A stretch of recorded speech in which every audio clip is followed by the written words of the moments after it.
This video is a demonstration of the Premium Finance system. The focus of this video will be on basic data entry. We'll go up to the menu bar and we'll click Accounts so we can display a customer's account. I'm going to add a new contract. I'll click on New Finance Transaction, Add Contract, and then I'm going to do Add New Customer. I'll start off by entering the name and address information. I'll use the zip code lookup button to look up the city, state, and zip code. I'll enter in some phone and email information, and then click OK to continue. Now I will enter the down payment. I can also enter additional information about the down payment. Next, I will add the policy. I enter the policy premium. Then I make sure to enter the right effective date and term. Now I'm going to look up the company. I'll type in the first couple letters of the company, and then I'm going to double click on the company I want to select it. Now I'll do the same for the coverage. I see the coverage is highlighted, so all I need to do is click Select. I have the option to add a broker, and I'm going to set the loss payee to Yes. And then I'll click OK to add the policy. I can add another policy if I want, or I can change the existing policy. So I'm going to go over here and I'm going to change the loss payee to No, and then I'm going to change the FR filing to Yes. And I have the ability to go back to the customer and make any changes here if I need to. Now I'll click OK to bring up the final entry screen.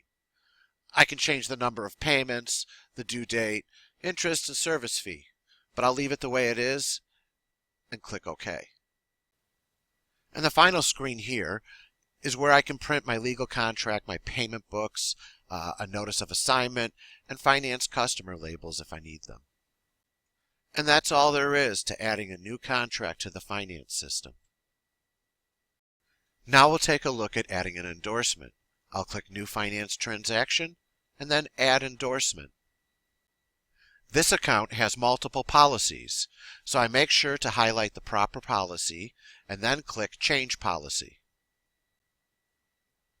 I'll enter an additional premium of $120, and then I'm going to change the effective date.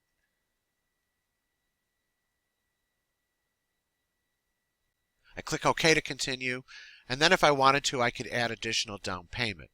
Since I don't have any, I'm just going to click OK to move on to the next screen. In this screen, we have the ability to update the payment schedule. I'm going to increase the number of payments by 1. This will increase payments remaining by 1, so now we will have 5 remaining payments out of 9. I'm going to set this back to what it was. You can also update the next due date, or you can change the interest, service fee, and you can see the changes to the payment schedule. Now we'll click OK to save the account, and we get our final printing options. And now we see the account with all the changes applied. On this account, we'll add a payment, so we'll click New Finance Transaction, then Payment. First, I'll enter the amount of the payment. I'll enter in a description. I can change the media, but since this is a check, I'll just click Next. I'm given a chance to review the changes. Then I click Finish to save the payment. Now we'll add a payment to a canceled account. Since the last transaction was a payment, we can click here. Now I can reinstate the account.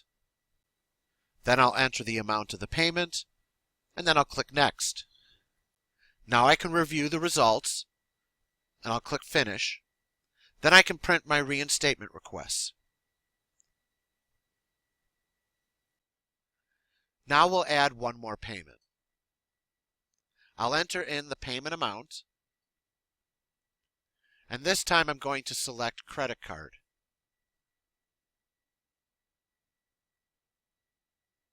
Alright, now when I click Next, I'm given the option to add a credit card fee.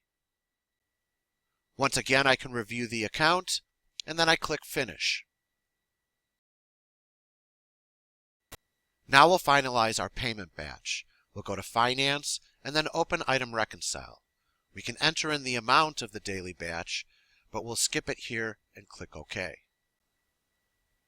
We see the 3 payments that we entered, and on the right we can see they are all marked Reconcile No. I'm going to take advantage of the Mark All Yes button. Then I'm going to go over to Reconcile Amount and enter in the total amount of the batch. You must enter a reconcile amount whether you do it here or at the beginning of this process. If the reconcile amount agrees with the amount reconciled, then you can click OK to continue. You have an option to print a report. Then the final deposit information is displayed. From here, you click OK to continue. And finally, you have the option to print your deposit report. Just highlight the report, click Print Selected, then we'll click Print and preview the report. And this completes the batching process. This concludes this overview of the Premium Finance system.